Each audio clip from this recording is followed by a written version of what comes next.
वरिष्मानी मात की, सत्य सनातन धर्म की।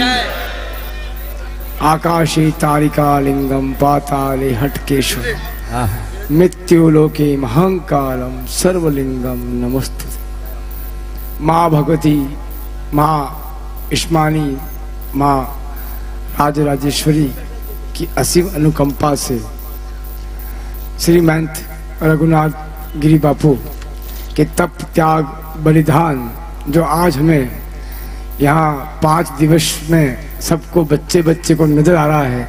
बापू का 28 साल का भजन जो आज इस ऐसी बड़ी खुशहाली की लहर पैदा कर चुका है, ये तो आप लोगों का सौभाग्य है कि ऐसी दिव्य मूर्ति आपके इस प्रदेश, इस बनासकांठा को मिली, जिसने एक ऐसा कुंभ का पर्व, जिस कुंभ पर्व की इंतजार के लिए देवता भी तरसते हैं। कुंभ कुंभ कुंभ कुंभ कुंभ का मतलब होता है गड़ा। वो गड़ा जब धरती के मंथन पर जहां जहां राक्षस और देवता का मंथन हुआ, उस मंथन में जो अमृत का गड़ा निकला वो है कुंभ। उस घड़े को संस्कृत भाषा में कुंभ कहा गया। और उस कुंभ से निकली हुई अमृत की जो धारा है, जिन जिन जगहों पर गिरी, वो महोत्सव, वो पर्व, वो सबसे बड़ा उत्सव, जो जिस उत्सव का देवता तो क्या, दानव क्या, सभी जनता क्या, मानव क्या इंतजार करते हैं। वो गंगा क्या, जमुना क्या, सरस्वती क्या, शिप्रा क्या। कभी आपने सोचा है कि उस गंगा, जमुना, सरस्वती, शिप्रा, नर्मदा जो हमारे पापों को ग्रहण कर जाती है और हमारे पापों को धो देती है, उसके पाप कोई धोता है? पता है कभी किसी को? किसी को पता है क्या? नहीं। ये जो दिगंबर महात्मा बैठे हैं ना, जो तुम्हारी बनासकांठा में आकर एक अलग से एक कुंभ जैसा पर्व दिखा रहे हैं, यही नागा बाबा लोग जब कुंभ में जाएंगे, जिससे तुम्हारी नर्मदा, गंगा, जमुना, सरस्वती पवित्र होती है, इनके स्नान से इनकी चढ़ी हुई खाक जो भस्मी रमाई हुई है और इनके मस्तक पे जो जटा है ना, वो तुम जो मानव योनि में रहने वाले ग्रस्त अपने पापों को कुंभ में धोके आते हो। और ये दिगंबर को धन्य धन्य इनके माँ बापों को कि ऐसे पुत्र पैदा किए, उन देवताओं को धन्य कि ये उन पापों को अपने शरीर पर लेके आ जाते हैं, ताकि तुम लोग आराम से 12 साल तक उन नदियों में अपने पापों को छोड़ सको। सबसे बड़ा एहसान इन संतों का हम कभी पूरा नहीं कर सकते। वो नर्मदा भी नहीं पूरी कर पाई, ना गंगा को पूरी कर पाई। गंगा और नर्मदा ने शिव से यही चीज मांगी कि प्रभु सत्युग में तो सत्य के कर्म के लोग मिलेंगे, द्वापर में भगवान स्वयं कृष्ण होगा, त्रेता में स्वयं मर्यादा राम जी होंगे, कलयुग में तो काल का उपास हो जाएगा, कलयुग की इतनी बड़ी पराकाष्ठा हो जाएगी, ईश्वर को लोग भूल जाएंगे, स्वयं को ईश्वर समझने लग जाएंगे। जब मेरा क्या होगा कि चिंता मत कर, मेरे अनुसार मेरे अनुयायी जो दिगंबर संन्यास स्वरूप में जो रहेंगे, वही तेरे पापों को कलयुग में धोएंगे। यह है महाकुंभ 2025, मकर संक्रांति का पहला स्नान मेरा बनासकांठा।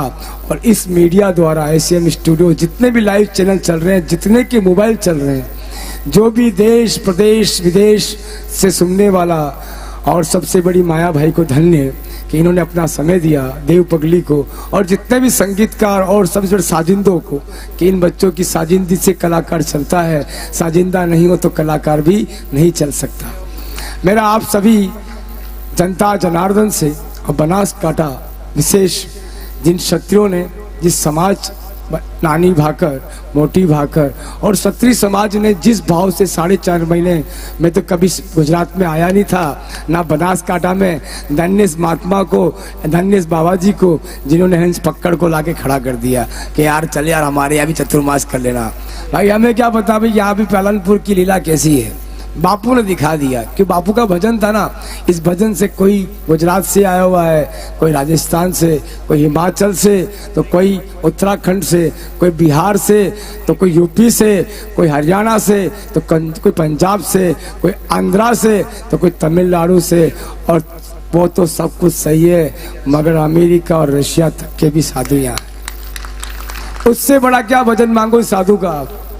फिर भी ये गांव की जनता नहीं समझ पाई, तो ये तो आपकी बेवकूफ़ी है, इन संतों की नहीं। इन्होंने तो वो गंगा बहा दी कि तुम जिंदगी भर भी डुबकी मारोगे तो गंगा का पानी खत्म नहीं होने वाला। यहाँ की मिट्टी और रज रज इन साधु, जब वो मोक्षदायी नहीं मोक्ष, वो कहती है भगवान वृंदावन मथुरा गोकुल के अंदर कि हे ईश्वर मेरे मोक्ष कहाँ का होगा, कि ये सन्यासी तेरी रेती पर पांव रखेंगे तेरा मोक्ष अपना हो जाएगा। और वो सन्यासी स्वयं तुम्हारी बनासकांठा में आ गए, तो इससे तो बड़ा सौभाग्य, अति उत्तम तुम्हें कहीं नहीं मिलेगा। इतनी बात कर कर मैं अपनी बात को विश्राम करता हूँ, और सबसे इस कार्यक्रम की जितनी आपसे बन सके तन से मन से धन से, और 56 भोग की तैयारियां, विशाल महारुद्रीय महा भगवती सचंडी का महायज्ञ, उसकी पूर्णावृत्ति 25 तारीख को, और 3 दिन और रह गए। बापू ने तो इतनी बड़ी कहानी खड़ी कर दी, इस कहानी के शब्द को लिखते लिखते किताबें बंद हो जाएगी, मगर किताबें कभी भरी नहीं की। 100 साल का इतिहास क्या, हजारों साल का बापू ने इतिहास खड़ा कर दिया कि हाँ कोई सनातन है, सनातन था और सनातन रहेगा। जय जय श्री महाकाल। सबसे मेरा अनुरोध है महाकुंभ में पधारें, आप सबका स्वागत अभिनंदन, और इस भव्य विश्व विराट इस स्वरूप को जितना अपन खड़ा कर सकें, सबसे बड़ा महाकुंभ तो यहाँ चल रहा है। पहले इस महाकुंभ को पूरा करो और फिर आगे महाकुंभ की तैयारी करो। एक नारा लगाओगे मेरे साथ? पक्की बात। जब भी हिंदू राष्ट्र बना सकते हैं अपन, बाकी नहीं बना सकते हैं। ये नारा मेरा नहीं है, हमारे अध्यक्ष साहब आलोक गिरी जी का, जो राष्ट्रीय अध्यक्ष की कमान पकड़कर जो राष्ट्रीय मांग का सेना 8 राज्य में चलती है, और अभी इस समय करीबन 4-5 प्रदेश अध्यक्ष बैठे होंगे। बापू का सब जगह बस थोड़ा खरा कहना है हमारे महाराज जी, खरा कहना और सुखी रहना। तो लोगों को बुरा लगते रहे, मगर खरा कहने वाला कहना, खरा सोना जब होता है ना, उसकी चमक की कोई पहचान होती नहीं है, वो अपनी चमक स्वयं करा देता है। हिंदू राष्ट्र बनाना होगा, बनाना ना, पक्की बात। तो ऐसे नहीं बनने वाला बेटा, हाँ से काम नहीं चलने वाला। हमारे भारत की परेशानी, गर्व से बोलो हिंदू है, बाकी अंदर कुछ नहीं जानते हैं। बस गर्व से बोलो हिंदू है, बाकी आगे में पता नहीं हिंदू होता क्या है, सनातन क्या है। बस राम राम, कलाकार जी ने बुला दिया, राम राम बोल गए, कल अल्लाह अल्लाह बुला दिया, अल्लाह अल्लाह ही बोलने लग गए। हमारी ये परिस्थिति है। इसलिए जाति पाति भेद भाव त्यागों के दे, तभी हिंदू राष्ट्र बनेगा। तो चारों वर्ण क्या है पता है आपको? पता है कभी? कोई जाति नहीं है, वर्ण है। जीवन की व्यवस्था को चलाने की एक पराकाष्ठा, एक शब्दों के द्वारा रूपांतरित की हुई एक मानव तन की एक लीला, जिसको कहा गया वर्ण। वर्ण एक व्यवस्था है, कोई जाति नहीं।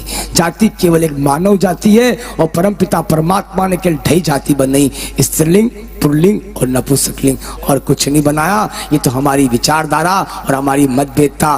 कभी किसी स्त्री, कभी किसी देवी स्वरूपा माँ भगवती की कोई जाति सुनी है आपने?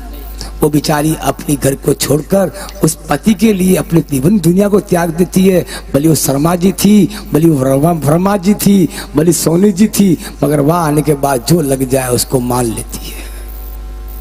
तो कोई जाति है नहीं, जाति सबसे बड़ी मानव जाति। इसलिए हिंदू राष्ट्र बनाना होगा तो चारों वर्ण अपनाना होगा।